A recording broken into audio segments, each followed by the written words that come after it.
कधीच नाही चुकणार तुमचे फेवरेट टीव्ही शोज झी5 सोबत, तेही एकदम फ्री। अर्जुन, आत्ताच बाळ सापडल्याची कुठेही तक्रार नोंदवू नको। आणि मग अशी सर जसे म्हटले तसं दत्तक घेण्याची प्रोसेसही आत्ता नको सुरू करायला, थांबूया जरा।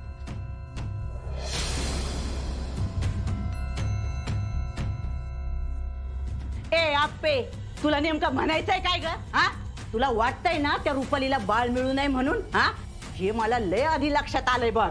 मावशी थांबा जरा, दत्तक घ्यावं लागतं ते बाळ, असं नाही करता येत। हाय का आता?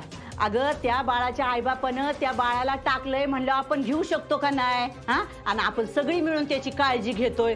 रुपाली तर कसली भारी काळजी घेते। हा, मग अजून काय पाहिजे तेव्हा?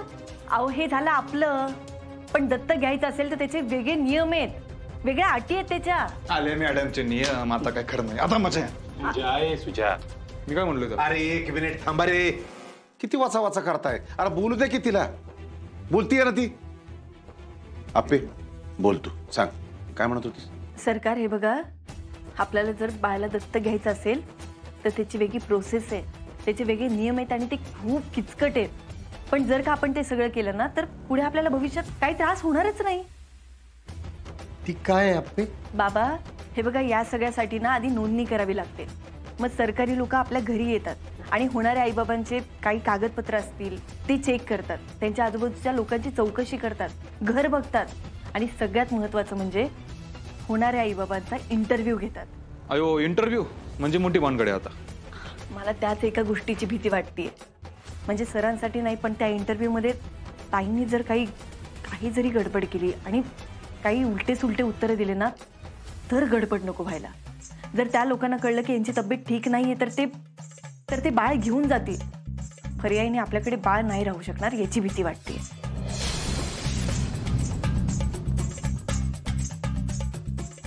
अगं पण मी म्हणते असली भानगड करायचीच कशाला फुकटची?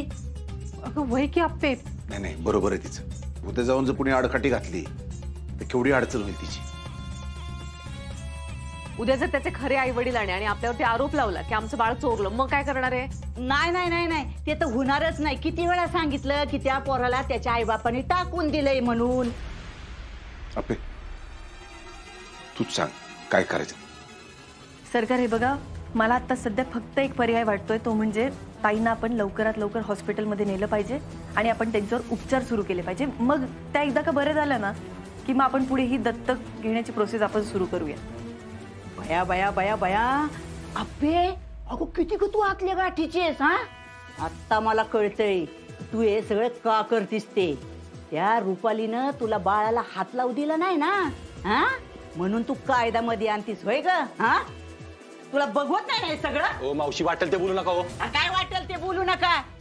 नियम आणि कायदा कुठं घुसवायचा हे ह्या कलेक्टर मॅडमला बराबर माहितीये। मावशी एक मिनिट, रुपाली ताईंना वाटतंय ना मी त्यांच्या बाळाजवळ नाही गेलं पाहिजे, मी नाही जाणार। अहो पण कायदा तो कायदा आहे ना, आणि तो सगळ्यांसाठी सारखा आहे। आणि रुपाली ताई जर का बरं झालं तर मला आनंदच आहे की, अहो डबल आनंद आहे। एकीकडे रुपाली ताई बरं झालं याचाही आणि दुसरीकडे त्या आई झाल्या याचाही। झी5 ॲप डाउनलोड करा आणि पहा सर्व एपिसोड्स एकदम फ्री।